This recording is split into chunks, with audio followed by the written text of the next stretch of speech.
Hey, welcome back to the channel. So today is this is video 2, a little 2-part series of doing the re-gear on the Tacoma. As you can see behind me, I kind of already leaned into it. We're doing the back end today, and this morning I came out, I did check the front. It was a little bit low on fluid. I think just, that fluid seeping down into the axle shafts. Top that off. Other than that, no leaks, nothing like that. I pulled it out, turned the truck around to give us more room to work on the back end. So no issues so far. And today, after we get this back end re-geared, then I'll take it out on a little test drive and start the break-in process. Again, this is the second video in a little 2-part series. I guess if you got a 2-wheel drive, this might be the only video that you're watching. So we went to East Coast Gear Supply and we were throwing some 529s in a 3rd gen Tacoma. I'm going to take you through everything, every step along the way as far as getting this thing installed. The good thing about going to East Coast Gear Supply like we did, so we got a fully assembled 3rd member. Now I don't have to worry about backlash. I don't have to worry about running a pattern, which you can actually see there. They've still got their marking paint where they already ran their patterns, and I was kind of looking at them. They actually look really good. Going to East Coast Gear Supply like we did saves you a ton of time, and it'll save you, if you're having somebody else do this job, it'll save you a ton of labor costs because there is no setting up the differential. There's no, backlash, running a pattern, pinion preload, there's no pulling shims out and in and out and in. It saves you all of that. It's set up, ready to go. You just have a more expensive core charge, but once we get this done, get everything packaged up, we'll send it back to them and we'll get that big core charge back. So in the long run, this might be the cheaper option if you're having somebody else do it. And it's definitely the easier option if you're doing it yourself, because you're gonna need a lot of specialty tools to set up that rear end, and East Coast Gear Supply just kind of takes care of all that for you. So yep, there's a rundown of what we got for the back end. So this is it. This is where we're working on the garage floor. Not a whole lot of fun, but it is what it is. I don't have a shop built yet. I don't have my lift in yet. And chances are, if you're thinking about doing this yourself, this is where you're gonna be working at, right here in your garage on the floor. And I will say, the front end was easier than I expected it to be. And at the end of this video, I'll sit down and I'll kind of talk to you about what I thought about this whole job. Is it something that I think the normal person could tackle? Kind of just talk about the ins and outs and the trials and tribulations of this particular re-gear. So, but for now, we're gonna go ahead and get started on the back and we'll get that installed. And first things first, I need to get the fluid drained out of there. And you can already see, we've got it chalked, jacked up, got the jack stands under it, got the axle at full droop to give me a little more headroom on that front end. And yep, I'm gonna go ahead and get the fluid drained and then we'll start tearing stuff down. Okay, so we got the fluid drained. We went ahead and threw the truck in neutral. Now our drive shaft will spin freely, and that's what we're gonna go ahead and do first, is get our drive shaft out of the way. So now you can either choose to just let this droop, but for us, since I'm working on the garage floor, I'm gonna try to get it hung up somewhere up above us, out of the way. There we go. So hopefully that stays up or stays far enough up to kind of give us room to work in this area. Okay, so here you can see this is our emergency brake line. This is going to be the same on both sides. So what we're going to do is remove this, should be a 12 mil, and that should give us enough slack in our emergency brake cables on both sides. And then you also have we'll start with your ABS line. Pretty simple there, just a plug, unplug it on both sides. Make sure that this wire, or the plug itself, stays up out of the way where it's not going to get damaged or hit or anything. And then for your brake line, so this is a hard brake line, you've got 2 options. You can either remove it, which obviously afterwards you'll have to bleed the brakes. So for us, we're just gonna take off all of these brackets for this hard brake line, and we're just gonna slightly straighten it out enough.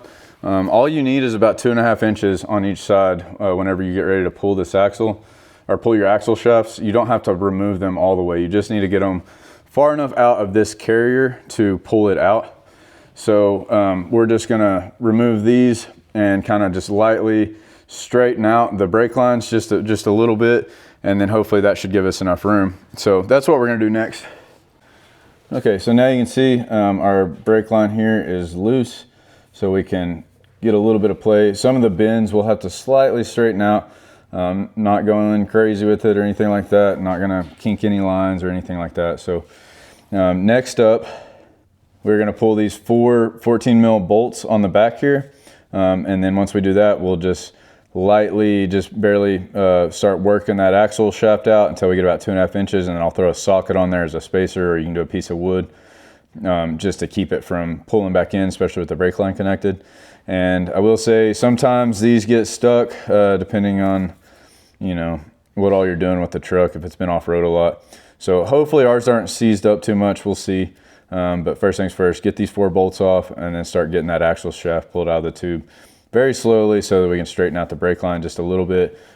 Okay, so what I'm gonna do here is I'm gonna leave the nuts on the back, and then that way, you know, as we're working this axle out, I don't accidentally pull too much too fast and damage our brake line, since our brake lines are connected. So I'm just gonna leave the nuts on the back, and now hopefully, oh yeah, no, we're good. So it's, ours wasn't stuck at all. So we got lucky. So I'm gonna go ahead and pull these nuts out the rest of the way, and then we'll work this way out, and or work the axle out just a little bit and watch that brake line, and then we'll put a spacer in there. Okay, I swapped out sockets. Those other ones were longer than what we needed. So we should be out of the axle shaft now. So I will say, you do have an O-ring on top here, so just be careful, you know, especially whenever you're throwing your socket in there or whatever, don't try not to damage that O-ring. And then before we throw all this back together, we'll make sure it's good and lubed up, and make sure this surface is all clean. Maybe put a little bit of grease on this surface so that it doesn't ever stick, and that so that O-ring stays lubricated. But again, we should be good here. And I just went to, these are just my little 1/4 inch deep sockets. So they're not near as long as the impact deep sockets that I had. And that should be enough to get us out. If we have to, we'll come back and pull it out just a little bit further. So we're gonna do the same thing on the other side, and then we'll be ready to start on the center section. Okay, so next up here, we need to get this shield out of the way, and then we've got 2 plugs for our locker that we'll unplug. So there's 2 12 mils. We'll go ahead and pull those, and then pull this shield off to get to our plugs. Okay, so now that we got our plugs unplugged, we're ready now to pull this center section. So I will say this thing is heavy. I don't remember the exact weight, but there's 14 mils all the way around. We'll pull those. As you pull those, this will break away from the housing. So just be ready for it, be mindful of it. You know, might leave just one bolt that you know is in good, or one nut that you know is in all the way, and then you can take all the rest out, and then you'll know once you get that last one out, it's ready to come out. So just be ready for the weight, and yeah, let's go and get this thing pulled.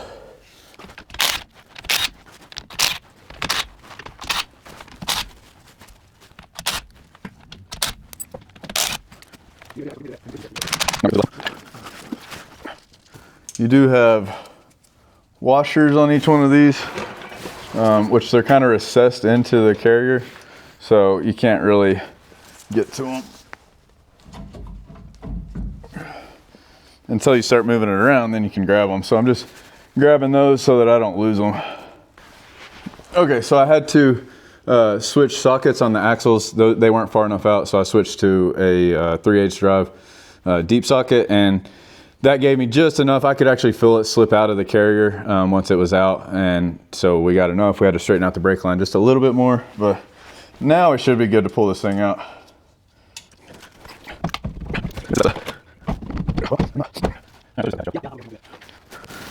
Okay, never mind. It is out of the housing, but it's still catching on the end of those shafts. So we're gonna switch them back out to the 1/2 inch drive, which is what I started with and what I probably should have left it at. But I thought I could get it with a shorter one. So now you know, make sure you use a 1/2 inch drive deep socket, and that should give you enough space on each side.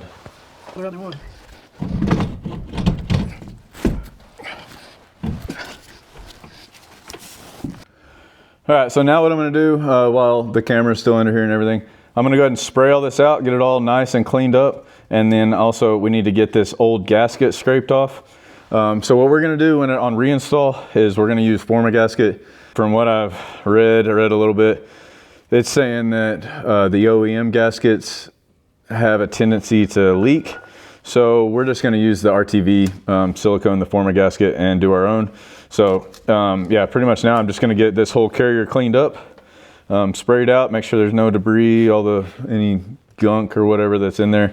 Just get it all cleaned out, and then get this surface here all nice and cleaned and polished up.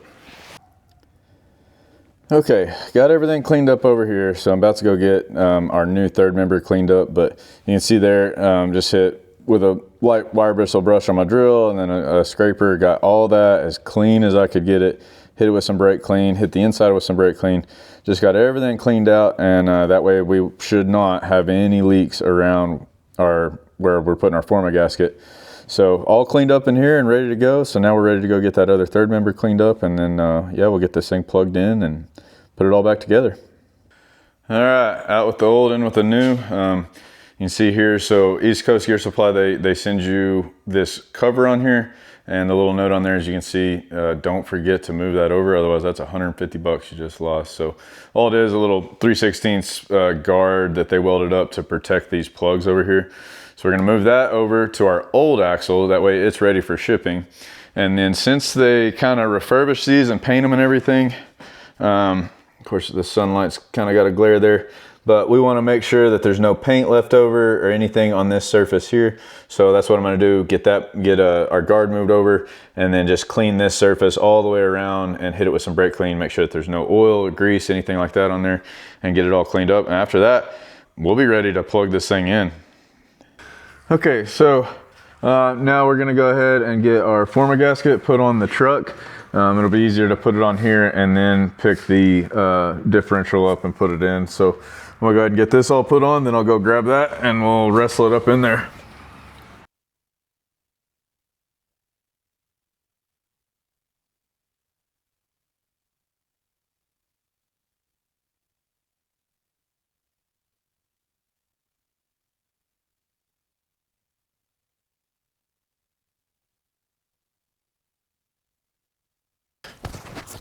Now I'm gonna just lightly run these in.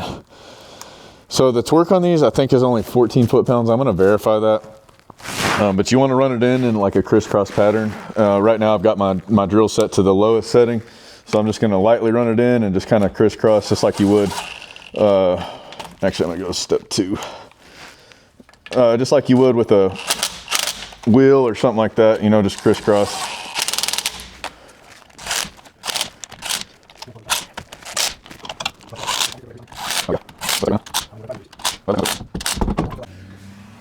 All right, so now I'm gonna get these torqued, and it's 18 foot-pounds for each one. So it's not a whole lot of torque.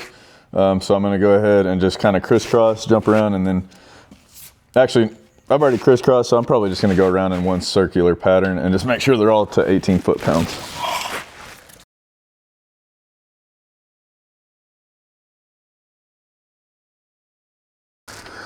All right, so they're all torqued to 18 foot-pounds. Everything looks good. We've actually kind of partially slid back in our axles just to make sure that they would slide in.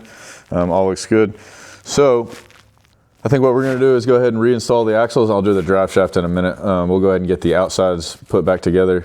One thing I can do while I'm here is we can go ahead and plug back in our plugs on the top here, and I'll go ahead and screw back in our guard on this top left side. All right, so again, you just want to double check this O-ring, make sure it's in good shape, there's no damage to it, kind of clean out any debris that might be on these two mounting surfaces.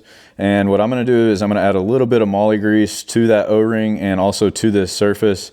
Over time, you know, these two surfaces will seize up, especially doing water crossings and stuff like that. So applying just a little bit of grease will not only keep your O-ring lubricated, but also kind of prevent any rust buildup or seizure between these two surfaces. So that's what I'm going to do right now. All right, went ahead and slid our axle shaft back in all the way and got our 4 nuts on the backside. These need to be torqued to 26 foot-pounds, so I'll go ahead and do that. And then I plug back in our wheel speed sensor plug. So this side's buttoned up. And one other thing to note here, so there's our brake line after the fact. So we had to do a lot of bending on this. So we'll just lightly bend it back into place and get all those put in, but we'll do that last after we get that other side buttoned up. So again, over here, 26 foot-pounds, torque these, plug back in your wheel speed sensor. I'm gonna do that, the exact same thing on the other side, and then we'll start straightening out this brake line. Okay, we got our brake line straightened back out, just nice and slow and nice and easy. Got all the bolts put back in, and we got the ends assembled and torqued and everything's good. Wheel speed sensors are plugged in. Also, don't forget to tighten your drain plug. And then I just went ahead and pulled out the fill plug. The fill plug and the drain plug both have a little washer with them. So sometimes that can get stuck if you got oil, like it might stick to your cover. Just make sure you got them. And now we're ready to throw the drive shaft on and get this thing filled up with some fluid. All right, next up, we're gonna go ahead and torque our drive shaft bolts to 65 foot-pounds. It'd be easier if he just throws it in park, and then I'll torque this bottom one, throw it back in neutral, and I'll do just so forth, so on. Just because I can't get that up to 65 foot-pounds and then hold the wrench. All right, so got those torqued down. So we were completely buttoned up on all the ends. One other thing that I wanted to add to is, don't forget over here your brackets for your emergency brake line, those little 12 mils. Make sure you throw those back in. But other than that, we're done. There's really quick on the back end, so I'm about to get some fluid in it. We'll kind of check everything for leaks, and then we'll take this thing out for its first test drive. Okay, so we're gonna go ahead and we're gonna let it set for a bit and let that gasket, that former gasket, let it set up and dry. So in the meantime, we're gonna throw the tires back on, get it back on the ground, and then probably just let it set for a few hours, and then we'll go ahead and top it off on fluid and take it out for the test drive. I think it said about like 24 hours technically is what you're supposed to wait before you throw fluid in and put it back in service. So I don't know if we're gonna necessarily wait 24 hours, but we're gonna give it a while and let it set and let that cure before I add any fluid to it. So in the meantime, we'll get the tires back on and we'll just be waiting for that to dry. All right, so got all finished up here. So just took it out on a little spin. Not really the initial break-in, I wouldn't say that. I just kind of took it just a few blocks down, drove it around a little bit, made sure there was nothing weird, nothing, you know, no weird noises, nothing like that. Initially, that first initial drive is supposed to be about 10 miles, and then you let it cool off for a couple hours, and you take it through different heat phases. So that's kind of a process. There's a long process to it. So if you do a re-gear, it is super important that you follow those break-in procedures. So I got it pulled back in the garage right now. I'm going to check the fluid levels in the front and the rear and then get the skid plate on. But really, that's it for this video. One thing I was going to do is I'm going to talk a little bit about what I thought about this job in case this is something that you're thinking about doing yourself. So I'm actually really surprised at how easy this job was, to be honest. I didn't take any specialty tools. You know, you need a good torque wrench, make sure you're getting stuff torqued to spec. And obviously it would be nice if I wasn't up and down off the ground the whole time. It would be nice if I had a lift, but doing it on the garage floor actually was not that bad. All in all, this was not bad at all. Really what took us the longest was on the front, and it wasn't even the re-gear. It was adding different coil spacers and doing that differential drop. Getting that stuff in kind of took a little bit longer, and then we had to run into town. So that really, honestly, I think if I would have had everything ready to go and I wasn't doing the coil spacer lift and I wasn't doing the differential drop, I actually think that I probably could have got this entirely done in one day. And this is my first time doing a re-gear on a Tacoma. So this is just kind of a first for me. Now, obviously I've done other re-gears on Jeeps, and I'm not new to working on vehicles. You know, I guess just take your experience level into account whenever you're thinking about doing this. But for me, it went really smooth. It was nice and easy. It's nice that the gears are already set up. You know, I didn't have to run patterns, do backlash, anything like that. They're ready to go. So now hopefully, as long as he does a good break-in procedure and really follows that and sticks to it, then these gears will last for years. Now, I will say going to 529s, you usually have you have a smaller pinion, which kind of creates a bigger gear ratio anyway. That smaller pinion does take more of a load, and so that's kind of your weak spot. But I still think, you know, with this being just a mid-sized truck, even with his overlanding gear, it's not putting out a ton of horsepower. So I don't ever see that. As far as strength wise, I don't ever see the 529s being an issue.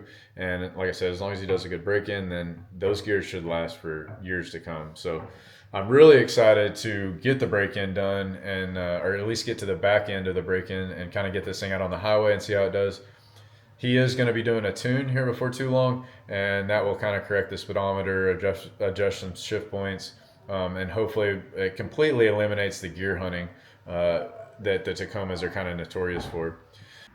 So as far as what we're doing next to this truck, Obviously, as you can tell right now, those 33s are looking kind of small on there. So what we're gonna do next is we're gonna make a little more room for some 35s. And I can't wait to see this thing sitting on 35. So we are doing, I forget the brand right now, which obviously I'll be doing another video on it, but we're gonna be doing some inner fender liners, which will give us a little more space. And also with that, pretty major, we're gonna be chopping off that front body mount and welding on a much smaller one that will give us more clearance for the bigger tires for the 35s. So yeah, man, like I said, this truck's turning into a beast. I'm really happy with it. Eventually I'm going to be welding up some new rocker rails for the side there and kind of doing some more modifications, maybe a winch for the front. But yeah, this is a good looking truck and I'm excited to get back out on those trails with it and see how it does now that we're getting some good stuff done to it. All right, so that wraps up this video, kind of a little two-part series, but we got the 529s put in the Tacoma and it is good to go. So I hope y'all enjoyed it. I hope it helped somebody out. Make sure you like, subscribe, and ring the bell, all that kind of good stuff. And we'll see you next time. Thanks for watching.